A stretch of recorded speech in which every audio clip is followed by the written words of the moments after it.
Hello everyone, Plasmatism here once again, this time bringing you an informational video on one of the structured PvP maps called Battle of Kyhlo.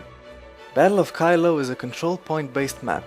There are 3 control points called Windmill, Clock Tower and Mansion. To win in a Guild Wars 2 control point based PvP map, your team must reach 500 score points. You can get these score points by taking over control points.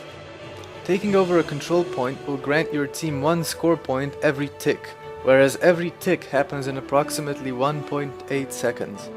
Taking over control points stacks of course, so having 3 of them in your possession will net you a whopping 3 points every tick.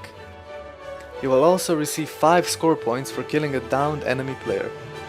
There are some specific requirements and tricks concerning control points, and I'll go over them now. First of all, it takes one person approximately 13 seconds to take over a control point, from it being in a completely neutral state. If there are more people capturing it at the same time though, the capture rate increases. Keep in mind however that the rate only increases by something like 1 second per player, so in most cases having more people capturing a point isn't really beneficial. Even less so when you're neutralizing. So the question is basically, do you want the point captured about a second sooner, or do you want to have your teammate helping you fight over at another control point 16 seconds sooner? I think the answer is pretty obvious, except maybe in a very specific or extreme case. Another thing you should remember is that there must be no enemies standing on the point if you want to capture it. If both teams are standing on a point, it will not get captured or neutralized at all. It makes no difference if you have more people standing there than your opponent. It only takes 1 enemy team member to block the progress. If you're playing a profession that has the ability to stealth, keep in mind that when in stealth you will be considered not standing on the control point at all, so in prolonged fights when you repeatedly go invisible, the enemy will most likely gain control of the point sooner or later.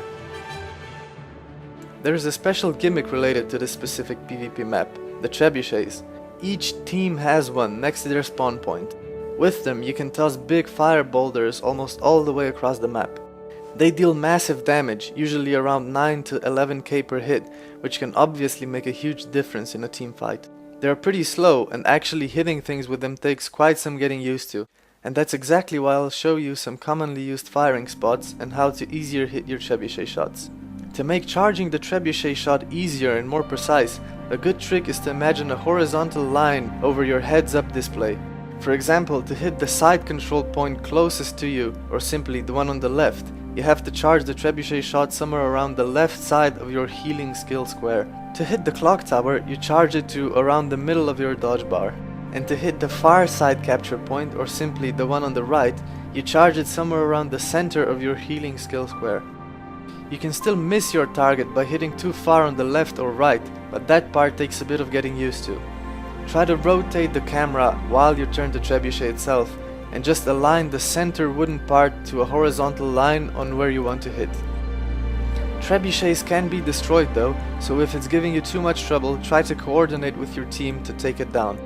When on the opposite side of the trebuchet shooting, pay close attention to the narrator letting you know a shot is coming your way. Artillery fire! Trebuchet! If you can, try to keep your view on the boulder and dodge it just before it hits the ground, or simply predict while it will land and move away. That's all for this map. I will be covering the rest of the PvP maps within the following days, and I will also most likely be uploading a PvP video within the next few weeks. See you next time.